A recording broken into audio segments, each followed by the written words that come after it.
insane, epic, historic Eagles comeback led by Jalen Hurts throwing the football has the NFL, its media, the fan bases of every other team in the league having absolute meltdowns, losing their minds. Welcome back to the channel. Appreciate you being here. Thank you for all of your support. Hope you're having a fantastic day. Do me a favor, smash the like button, subscribe to the channel as we get rolling. It's the only way anyone else Eagles fans know that the channel exists. So I really appreciate your support. But let's dig in. Like you, I'm sure, our own meltdowns a little bit in that first half. It looked exactly like the first two games. The play calling was atrocious. The Eagles offense couldn't move, and everyone was calling for the OC to be fired. And hey, I'm not, you know what? I'm still on that because I have to see more. And here's why. I don't know that he had anything to do with changing up the play calling in the second half because they were forced to do so. Even if it was him dialing up passes, he was forced to do so because it was 26-7 in the freaking third quarter of the game. Jalen Hurts had like what 18 yards in the first half. I think it was -2 for the team if you factor in sacks.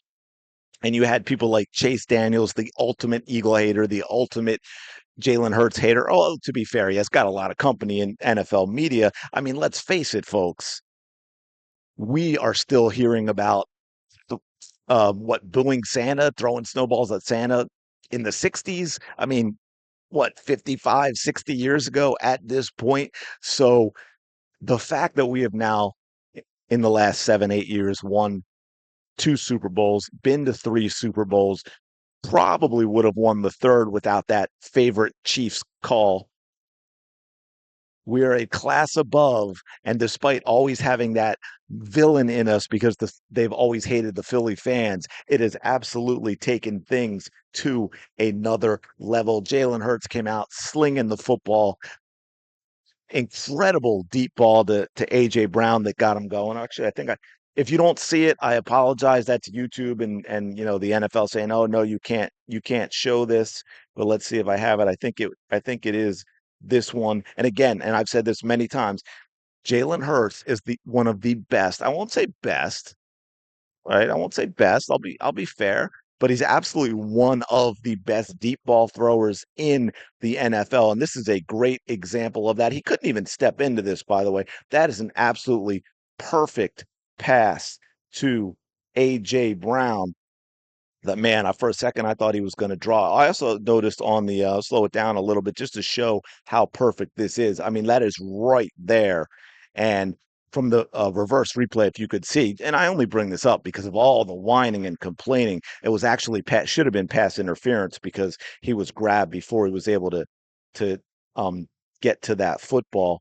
But I tell you what, I got to say, it has been glorious to watch. It's been an absolute meltdown. Everything I saw yesterday, well, of course, they were all, shoveling the dirt on the Eagles the way that first half was going, talking about how Jalen Hurts doesn't have any passing yards and how he's not a top quarterback. And of course, continuing the absolute meltdown and lies about the brotherly shove or the tush push, as everyone else likes to call it, because of the false start. That was air quotes you could hear in my voice, and here's why. And I couldn't find a clip of that, but I'm sure you all saw it. The only way you could call that is in super slow mo, and then they're all like, "Oh, it's so obvious. The Eagles are cheating and all this other nonsense." You show that live, and you absolutely cannot make that call because you cannot see it. And yet they all want to keep talking about these false starts on this play. But here's the other thing, right? They talk about the false starts and that's why it has to be banned. They talk about, oh, you can't see where the football is on that play, and it has to be banned.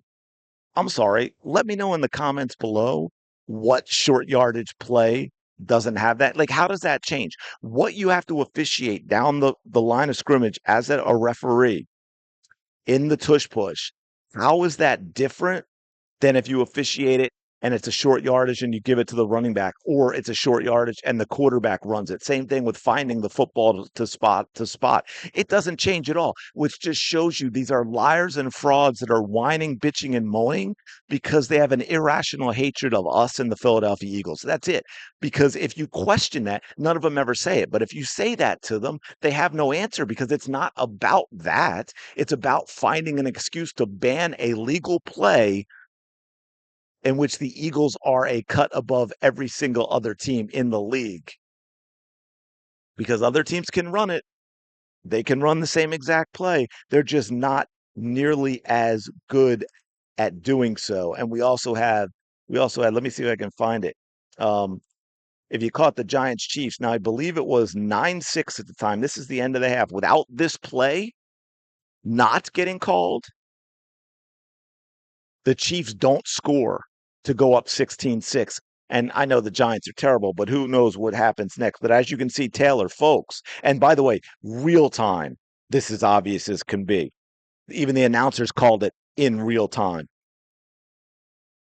And there he goes. Oh, that is a blatant false start. I'm not seeing any calls to ban the forward pass. I'm not seeing the Chiefs fans out there who are doing it with the tush push talking about how this is cheating and it needs to be banned, right? Because then, of course, they're also not going to be talking about, oh, I don't know. They're talking about the tush push, but they don't want to talk about that shove. And a lot of people say, oh, that's just a little thing. To a degree, but anybody who's ever played, or if you say played basketball and someone goes up for a rebound in front of you, you give them a little nudge in the back, it sends them flying because it's all about timing and angles. He doesn't need much right there. That's what create. I mean, back up. Look, back up. He starts with, if I can get to it, there it is, right there. They're close. They're hand fighting, and then there's that push in the chest, and now it's the separation needed for a touchdown, folks. That is absolute nonsense. But they don't want to talk about. Oh, to that point, let me show you this real quick. Saw a lot of stuff. Like breaking. Roger Goodell bans blocking field goals after Eagles game. Yeah, Roger Goodell hates the Eagles. We all know it. That's what this is all about. It's all about simple Eagle hatred, man. But here's the thing you need to know. Jalen Hurts is an elite quarterback. Jalen Hurts is a top five quarterback. Jalen Hurts can throw the ball all over the field. Jalen Hurts has as good a deep throw as anyone in the league. Jalen Hurts makes the running game better because of the way he can run.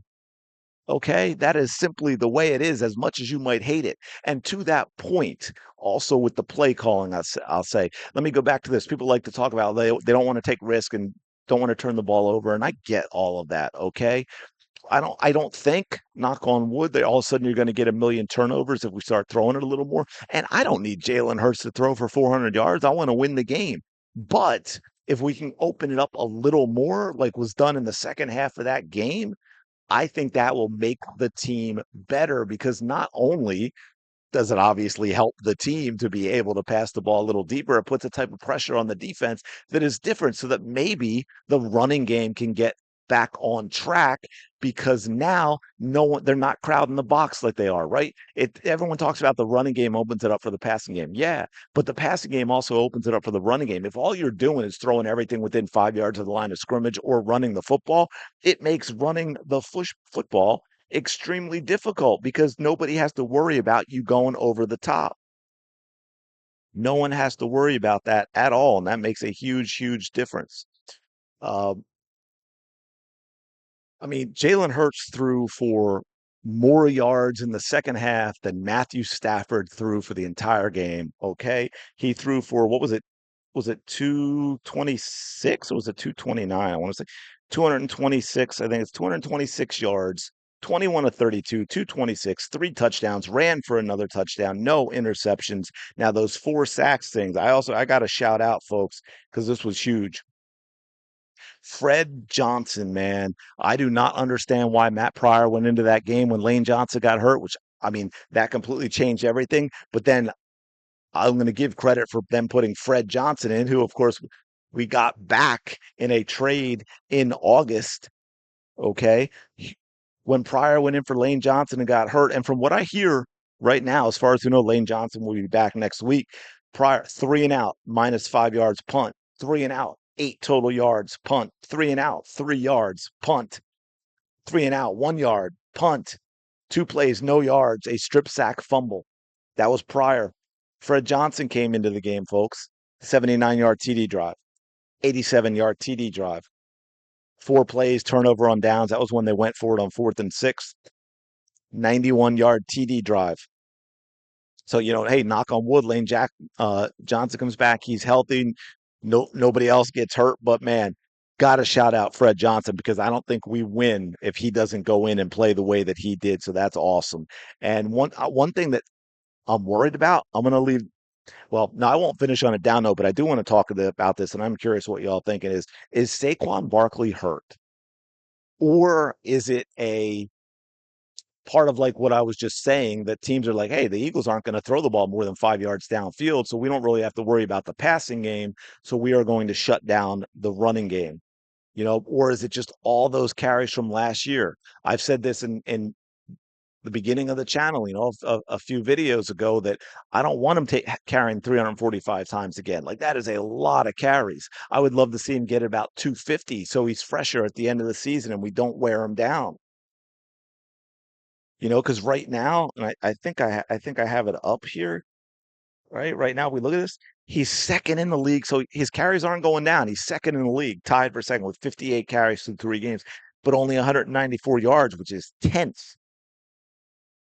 3.3 yards per carry, folks, which is 121st in the league. So we have got to figure out what's going on with Saquon Barkley, what's going on with the run game. Is there an injury? Is he just a little not as explosive because that last year is still wearing on him despite having an off season? I don't know, but that's got to be figured out because 3.3 yards per carry, 194 yards through 3 games, despite still being second in the league in carries, that's we can't have that. So hopefully again, we continue again.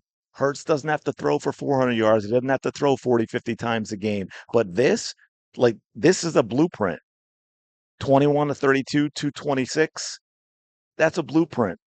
Spread that over a game because, again, he threw for over 200 yards in the second half alone, right? Because they had to start slinging the ball. Epic 19-point comeback victory. Uh, but this is an insane victory, but I do worry about the run game right now. Okay. Obviously, we got a huge game with Tampa coming up next week. Got to go down to Tampa because, hey, Roger Goodell, first time a defending Super Bowl champion has not played back to back games at home the following season. One other concern, and then I'll leave it on a positive note because I mean, probably shouldn't even be talking about the possibility with the run game.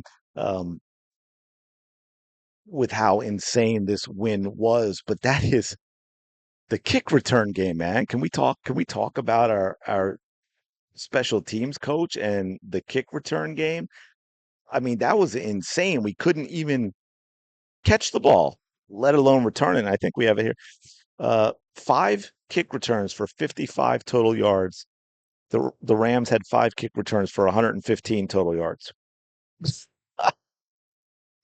More than doubled our yardage on the same amount of kickoff returns. That's insane. But I mean, we couldn't even seem to catch the ball.